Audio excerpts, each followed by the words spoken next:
பிரியமானவர்களே, ஆண்டவரும் அருமை ரட்சகரமாக இருக்கிற இயேசு கிறிஸ்துவின் இனிய நாமத்தினாலே நல்ல காலை பொழுதிலே உங்களை சந்திப்பதிலே நான் அதிகமாய் மகிழ்ச்சி அடைகிறேன். இந்த நாள் முழுவதுமாக நீங்கள் செய்கிற எல்லா காரியத்திலேயும் கர்த்தருடைய கரம் உங்களோடு கூட இருந்து உங்களை நடத்துவதாக. அன்பான தேவனுடைய பிள்ளைகளே, கர்த்தருடைய பெரிதான கிருபையினாலே நாம் இந்த வருஷத்தினுடைய 4 மாதங்களை நாம் முடித்து 5ஆம் மாதத்திற்குள்ளே நாம் கடந்து வருவதற்கு ஆண்டவர் நமக்கு உதவி செய்திருக்கிறார். இம்மட்டுமாக உதவின எபினேசர் இனிமேலும் நமக்கு உதவி செய்வாராக. அன்பான பிள்ளைகளே, ஒவ்வொரு மாதமும் நாம் துவங்கும் போதும் ஆண்டவர் என்னுடைய வாழ்க்கையிலே என்ன செய்ய போகிறார், இந்த மாதத்தில் கர்த்தர் என் வாழ்க்கையில் என்ன செய்ய போகிறார் என்பதை குறித்து ஒரு எதிர்பார்ப்பு, ஒரு ஆசைகள் நமக்கு ஒவ்வொரு மாதம் தொடங்கும் போதும் நமக்கு இருக்கும். அது அன்பான அது நமக்கு எப்பொழுதுமே அது நடக்கிற ஒரு காரியம்தான். இந்த மாதத்தில், இந்த 5ஆம் மாதத்தில் கர்த்தர் நமக்கென்று என்ன வாக்கு தத்தத்தை வைத்திருக்கிறார் என்பதை நாம் இன்றைக்கு தியானிக்க போகிறோம். அன்பான தேவனுடைய பிள்ளைகளே, இந்த நாளிலே ஆண்டவர் எனக்கு என்ன வாக்கு தத்தத்தை கொடுக்க போகிறார் என்று சொல்லி எதிர்பார்ப்போடு வந்திருக்கிற உங்களையும் என்னையும் பார்த்து ஆண்டவர் சொல்லுகிறார், என் மகனே, என் மகளே, நான் தீங்கின் காலத்திலும் நெருக்கத்தின் காலத்திலும் நான் உனக்காக சத்துருவுக்கு எதிர்பட்டு உனக்கு சகாயம் செய்வேன். உன் சத்துருவுக்கு ஆண்டவர் எதிர்பட போகிறார், உனக்கு ஆண்டவர் சகாயம் செய்ய போகிறார். தீங்கின் காலத்திலும் நெருக்கத்தின் காலத்திலும் நம்முடைய சத்துருவுக்கு ஆண்டவர் எதிர்பட்டு நமக்கு நன்மை செய்ய போகிறார். அன்பான பிள்ளைகளே, நம்முடைய வாழ்க்கையிலே இந்த தீங்கின் காலம், நெருக்கத்தின் காலம் என்பது நமக்கு எப்பவுமே வந்துகிட்டே இருக்குங்க, எப்பவுமே வந்துகிட்டே இருக்கும்.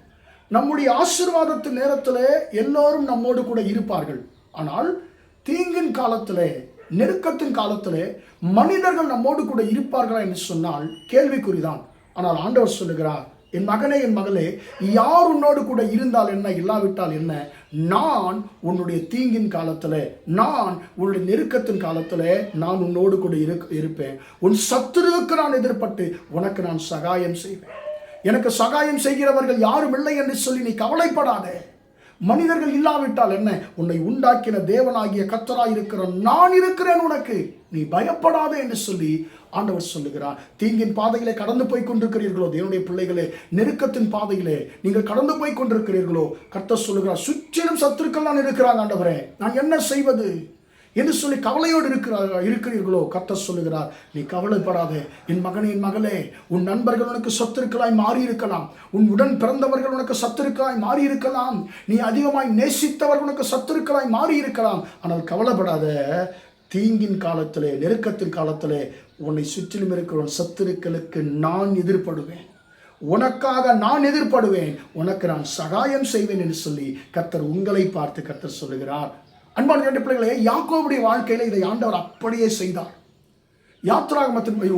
ஆதியாகமத்தின் புஸ்தகத்தில் நாம் பார்க்கிறோம் 31ஆம் அதிகாரத்தில். அன்பான பிள்ளைகளே, யாக்கோபை ஆண்டவர் சொல்லுகிறார், 20 வருஷமாய் அவர் மாமாவின் வீட்டில் அவர் இருக்கிறார்.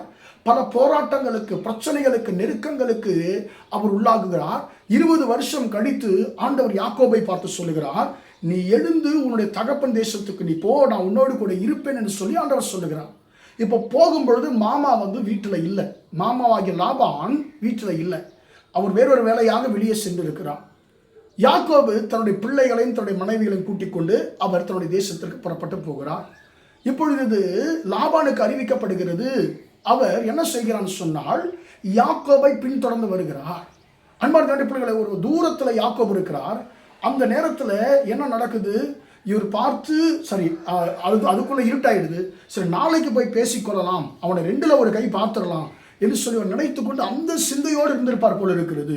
ஒரு அந்த இடத்துல அவர் உறங்கும் பொழுது அன்று ராத்திரியிலே ஆண்டவர் சிரியா தேசத்தானிய லாபானுக்கு சொப்பனத்திலே அவர் காணப்படுகிறார்.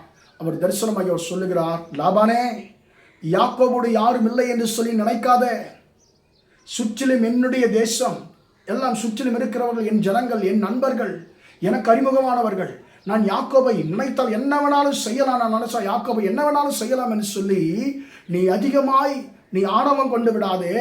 யாக்கோபுக்கு யாரும் இல்லாமல் இருக்கலாம், உண்மைதான். அவன் உன் கையிலே இருக்கலாம், உண்மைதான். உன் ஆளுவின் கீழே இருக்கலாம், உண்மைதான். சுற்றிலும் இருக்கிறவர்கள் உன் ஜனங்களாக இருக்கலாம், உண்மைதான். உன் தேசத்தில் இருக்கிறார், உண்மைதான். நீ நினைத்தால் அவனை என்ன வேணாலும் செய்யலாம், அதுவும் உண்மைதான். ஆனால் நான் இருக்கிறேன் யாக்கோபுக்காக. யாக்கோபுக்காக போராடுவதற்கு நான் இருக்கிறேன். யாக்கோபை நாளைக்கு நீ சந்திக்க போகிறாய். நீ என் மகனாகிய யாக்கோபோடு நன்மையை மட்டும்தான் பேச வேண்டும். நன்மையே அன்றி தீமை ஒன்றும் பேசாதபடிக்கு ஜாக்கிரதையாயிரு என்று சொல்லி ஆண்டவர் எச்சரித்தார். அன்பான அடிப்படைகளே, அந்த வார்த்தை கேட்ட பொழுது லாபான் என்ன பண்ணியிருப்பாருங்க? பாதி தூக்கத்தில் மிரண்டு எழுந்திருப்பார். ஐயோ, நான் அப்படியே செஞ்சிடறேன், அப்படியே செய்து விடுகிறேன் என்று சொல்லி அவர் அப்படியே ஆண்டவர்கிட்ட தன்னை ஆண்டவருக்காக அவர் அப்படியே பயந்து போயிருப்பார். மறுநாள் காலையில் எழுந்து யாக்கோபை பார்த்து சொல்லுகிறார். பல காரியங்களை சொல்லிவிட்டு அவர் சொல்லுகிறார், உங்களுக்கு பொல்லாப்பு செய்ய எனக்கு வல்லமை உண்டு. யாக்கோபே, நான் நினைத்தால் உன்னை என்ன வேணாலும் செய்ய முடியும். என் தேசத்தில் இருக்கிறாய், நீ என்னுடைய ஆளுகையில் இருக்கிறாய். சுற்றிலும் இருக்கிறவர்கள் என்னுடைய ஜனங்கள், என்னுடைய நண்பர்கள், எனக்கு அறிமுகமானவர்கள். நான் நினைத்தால் உன்னை என்ன வேணாலும் செய்யலாம், கேள்வி கேட்க யாருமே கிடையாது. ஆனால் நேற்றைய தினத்தில் உங்கள் தேவனாகிய கர்த்தர் என்னை எச்சரித்திருக்கிறார். யாக்கோபோடு யாரும் இல்லைன்னு நினைச்சு கொள்ளாத, நான் இருக்கிறேன் யாக்கோபோடு என்று சொல்லி யாக்கோபோட நன்மையைத்தான் நீ பேசணும், தீமை பேசாதபடிக்கு எச்சரிக்கையாயிரு என்று சொல்லி உங்கள் ஆண்டவர் என்னை கடிந்து கொண்டார் என்று சொல்லி லாபான் சொல்லுகிறான். அன்பான தேவ பிள்ளைகளே, தீங்கின் காலம்தான், நெருக்கத்தின் காலம்தான்.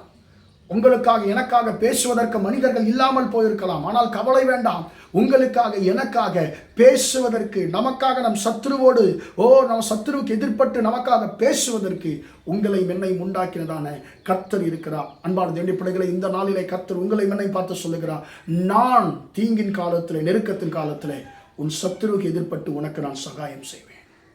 மனிதர்கள் யாரும் இல்லாமல் இருந்தால் என்ன, உங்கள் தேவனாகிய கர்த்தர் உங்களோடு இருக்கிறார். அவர் நிச்சயமாக உங்கள் சத்துருக்களுக்கு எதிர்படுவார், நிச்சயமாக உங்களுக்கு நன்மை செய்வார். ஜெபிப்போமா? அன்பின் ஆண்டவரே, உம்மை நன்றியோடு துதிக்கிறோம், ஸ்தோத்திரிக்கிறோம் ஐயா. இம்மட்டுமாக இந்த வார்த்தைகளை கேட்ட உம்முடைய பிள்ளைகளை நீங்கள் ஆசீர்வதிங்க. தீங்கின் காலத்திலும் நெருக்கத்தின் காலத்திலும் நான் உன் சத்துருவுக்கு எதிர்பட்டு உனக்கு நான் சகாயம் செய்வேன் சொல்லி ஆண்டவரே நீர் வாக்கு பண்ணி நம்முடைய கிருபைக்காய் ஸ்தோத்திரம். ஆண்டவரே அப்பா ஸ்தோத்திரம். இந்த நாள் முழுவதுமாக ஆண்டவரே, நீ வருகிற நாட்கள் முழுவதுமாக உம்முடைய பிள்ளைகள் உம்முடைய ஆண்டவரே பலத்த காரியங்களை காணட்டும் என்று சொல்லி நான் ஜெபிக்கிறேன் தகப்பனே.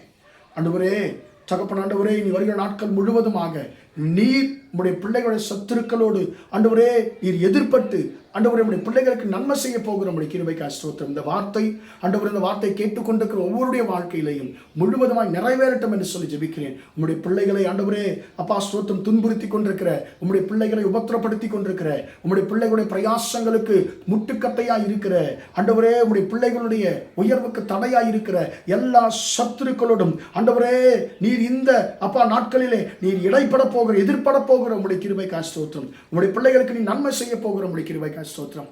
ஆண்டவரே இந்த நாள் முழுவதுமாக, ஆண்டவர் இந்த மாதம் முழுவதுமாக உம்முடைய பிள்ளைகள் செய்கிற எல்லா காரியத்திலையும் ஆண்டவரே உம்முடைய கரம் உம்முடைய பிள்ளைகளோடு கூட இருந்து நடத்தட்டும். ஆண்டவரே ஆசீர்வாத தடைகள் நீங்கி போகட்டும் என்று சொல்லி இயேசுவின் நாமத்தில் ஒப்புக் கொடுத்து ஜெபிக்கிறேன் ஜீவனுள்ள நல்ல பிதாவே. ஆமென், ஆமென். பிரியமானவர்களே, கர்த்தர் உங்களை ஆசீர்வதிப்பாராக. Praise the Lord, praise the Lord.